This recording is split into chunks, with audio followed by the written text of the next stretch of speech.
Hi everyone, and welcome back to my channel. Today's topic is sensitive but super important, and I want to talk about it honestly and with love. We're exploring why are we sometimes so hard on ourselves and treat ourselves badly, even though we treat others with kindness and care? In this episode, we'll dive deep into this topic and try to understand why this happens, how it affects our lives, relationships, and everyday emotions. The episode is going to be in a Q&A format, focusing on common questions about being hard on ourselves and self-esteem. I'll answer with practical advice, real-life insights, and emotional honesty. So let's get started, open our hearts, and learn how to value ourselves more and live a calmer, happier life. 1. Why do I sometimes feel so hard on myself? Being hard on yourself doesn't come from nowhere. Most of the time, it comes from childhood experiences or a lack of unconditional love and support. Many of us grew up hearing things like, "Why can't you be like so-and-so?" or "You must do better." Over time, this voice becomes internal, constantly judging us. As we grow, this pattern becomes part of our inner self, making us harshly criticize ourselves whenever we make mistakes or face challenges. Psychological studies show that these patterns are directly linked to how our brain reacts to internal criticism and fear of failure. 2.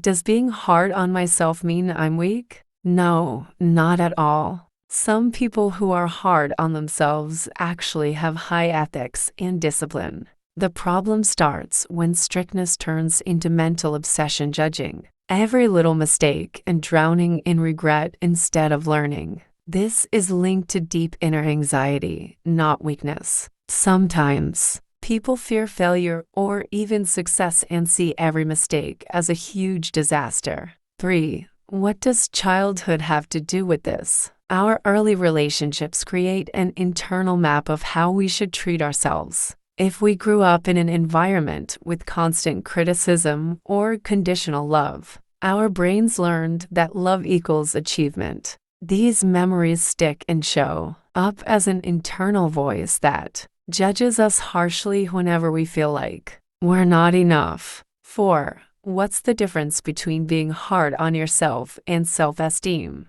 Being hard on yourself focuses on flaws and links your worth to performance only. Self-esteem, a deep sense of your value as a person, with all your strengths and weaknesses, not just achievements. People with healthy self-esteem can name their strengths, while those with low self-esteem often don't believe compliments and try too hard to please others, which can be harmful in the long run.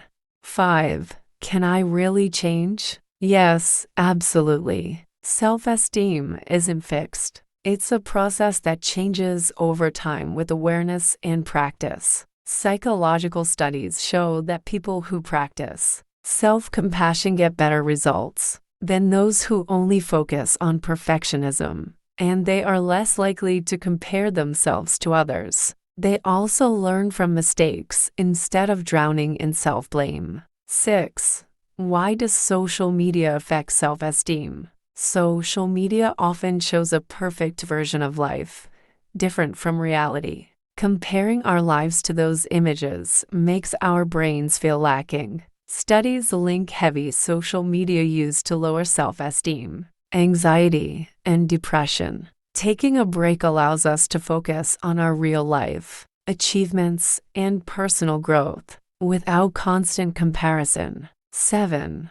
How can I break the cycle of negative thinking? Here are some practical, research-backed steps. Practice self-compassion. Treat mistakes as part of the human experience, not as proof of failure. Take a social media break. Stop comparing yourself and focus on your real life. Learn to accept compliments. People with low self-esteem often reject praise. Try saying thank you and believing it. Discover your strengths, focus on things you're good at, and enjoy doing art, writing, sports, friendship, or caring for others. Review your relationships, spend less time with people who bring you down, and focus on supportive, positive people. 8. Does everyone struggle with this? Yes, many people experience self-criticism and low self-esteem. This is very common and not a sign of weakness. It's often a result of brain patterns learned from life, experiences, and relationships. Anyone can learn to turn these patterns into more kindness and compassion toward themselves. In conclusion, no one is perfect. We all make mistakes and face challenges. The real difference isn't whether you fall, it's how you treat yourself with kindness and learn from your mistakes. Over time, this approach helps you live a calmer life, have better relationships, and feel stronger internally. Remember, every small step towards self-kindness is worth it because it creates a big difference in your life. Thank you for listening, and don't forget to like and subscribe to the channel. See you next time.